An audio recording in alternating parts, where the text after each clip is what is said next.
Oy, Unan. Akala ko may lakad ka, gumising ka na. Ay, may lakad ka, baka ma-traffic ka pa dyan.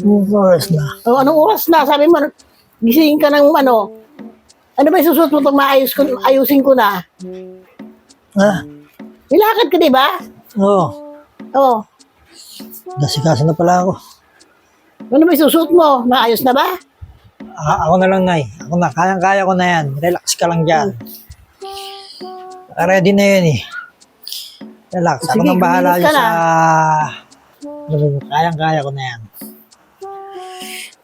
Oras na pala.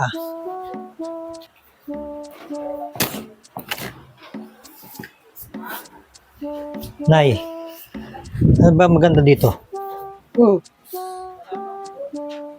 Ano ba ang lalakarin mo ngayon? Parang Casual lang naman eh. kaswa lang. Ito. Ito na lang. Hmm.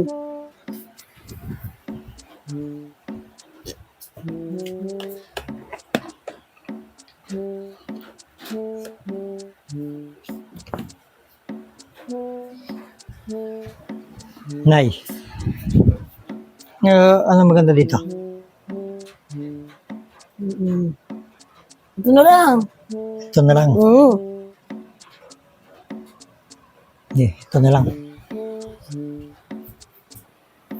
Bilisan mo na kumilos. Baka malit ka pa sa pupuntahan mo. Anong oras na? Ang haba ng traffic ngayon. Sabado ngayon. Anong maganda? Ito o ito? Eh, ang maganda yun. Akin yan. Akin yan. Hindi naman iyo yan. Bakit na? Kasya naman sa akin to eh. Oh. Kasya naman sa akin to eh. Oh. Ano bang magandang suotin? Kasya naman sa akin to eh. Magkasipa lang naman tayo. Kahit na wag mo pakialaman yung gamit ko. Biro ka naman. Bakit Kasi parang mas bagay ito dun sa pinili. Di ba ko pumili ng short tsaka yung ano. Ay, tapos sabi mo, wag mo na akong pakialaman dahil alam mo na gagawin mo. Ngayon, tanong ka pa rin ng tanong.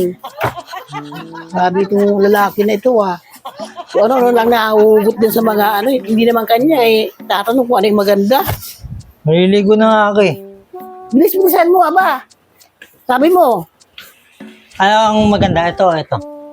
ay buwinas ka talaga. Talaga. Sabi na sa iyo eh. Pati yung talaga mga gamit ko ang ginagalaw, inaano mo yan. Yan naman, dadalhin mong bag.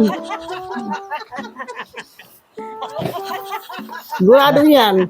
Kagaganyan mo. Late ka na sa appointment mo kung anong lalakarin mo yan. Ako na nga lang mag-aasikaso. Bagal-bagal mo.